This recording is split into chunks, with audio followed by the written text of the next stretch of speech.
How does Taiwan establish diplomatic relations with a country that's not a country? I think this move is quite provocative, and it has to be understood within much broader context of the heightening tension between Washington and Beijing. I think it works for Washington to have Taiwan, a country that is selling arms, to come much more closer to an area in which China also has a military base in Djibouti, but more importantly, to assert Taiwanese sovereignty forcefully. And some of the discussions are to do with the possibility of a military base, something that is quite dangerous for the continent. And given the fact that the Horn of Africa is marred with endless crises. So what are the consequences? Let's start with Somaliland itself, if there are any, because they're desperate to get their statehood recognized. Might this be a problem? Indeed. I think it's really a genuine move by the Somaliland leadership. I think since 1991, they've done their very best to stabilize that part, northern Somalia region. They're quite stable. There have been few disturbances here and there, but overall, compared to most countries or region of that part of the world, I think they're quite stable. They've held quite a number of elections, and the economy is doing quite well based on Somaliland people who are all over the world sending in money. And unfortunately, the entire region, as well as the continent, hasn't agreed to their succeeding from Somaliland. So from Somalia since 1991. So I think this brings a challenge to that leadership, and perhaps these are some of that attempts to try to draw attention to their quest for statehood. Beijing will not be happy, and I have no doubt that pressure will come to bear. How might that come through, and will that eventually force this relationship broken? Yeah, these entities, I mean, if you look at both Taiwan as well as Somaliland, they are not recognized by the AU. And what they're going to do is just to destabilize the region, given the fact that Somaliland itself and the port of Beira, of Barbara, it's quite important. It is an entry into the Middle East, the rest of East Africa, and the Horn of Africa itself, particularly Ethiopia.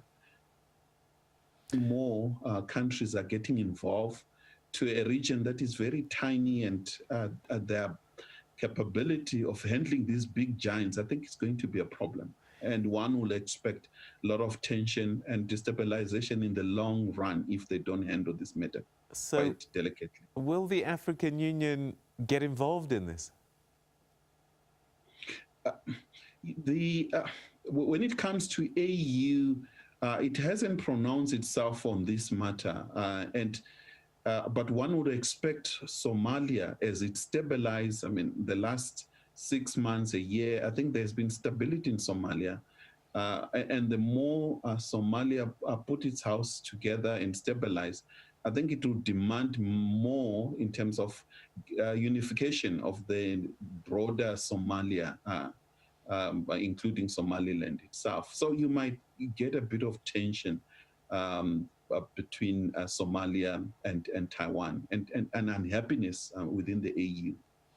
But the AU, what can they do when they don't even recognize Somaliland as a country? So we call it diplomatic relations, but it can't really be recognized as that. So where's the harm? It's the Somaliland leadership won't have any hearing. I think for them to really prosper and gain support, they really need the AU. I think it's the major, as well as the East Africa community as well, the IGAD. Those are important organizations that they need to really draw more support from. before going to United Nations. But as it stands, they seem to be so desperate to an extent of bringing in a country that is not recognized just by one country, which is Eswatini.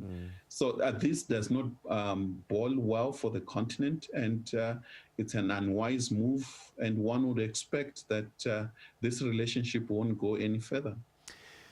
What's in it for Taiwan, apart from a photo op? For Taiwan itself, I think it is looking at provoking China on one hand, given the tension between Taiwan and mainland China. So I think it's taking advantage of this. Anyway, Taiwan is backed up by United States. So these are some of the issues. I think the problem for the continent is that we are bringing in global attention much more closer to our continent. Right. We don't need that. And if we look back in history, during the Cold War, we had some of the most fierce battles that were fought between the then Soviet Union and US. And those battles were right there in Somaliland, between Ethiopia and Somalia. That war was quite intense. If you go there, for some of us who are privileged being there, you see the area as a museum of the Cold War, and we can't go back to that scenario of a new Cold War and Africa being the place in which big giants play their games. All right, so what you're suggesting is that we probably will be forced to choose between the US and China over these matters. Indeed, and it is dangerous for us to be in that kind of a situation. It should be a question of neither Washington nor Beijing, and the African continent need to consolidate its own peace and security and stick to matters of development and have friends both in Washington and Beijing and everywhere else, as the AU is leading quite well in terms of partnership with all countries in the world to help us deal with our own Agenda 2063. All right, and coming closer to home, Eswatini is another country that defied China and set up these diplomatic relations with Taipei. Is it something that can last? Are they starting to feel the pressure as well? In the long run, I think they'll give in. Chances are very high, given that all countries on the African continent have already maintained the mainland China as the sole responsible government. And one would expect Swaziland in the long run, but that is a decision that the Eswatini leadership has to take.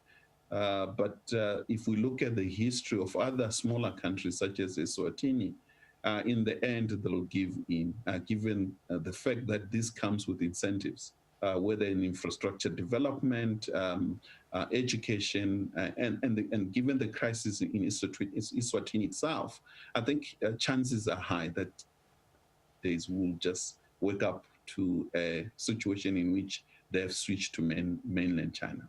All right, and President Ramaphosa as AU chair, might this be on his desk, and perhaps a phone call to Somaliland might be in the offing?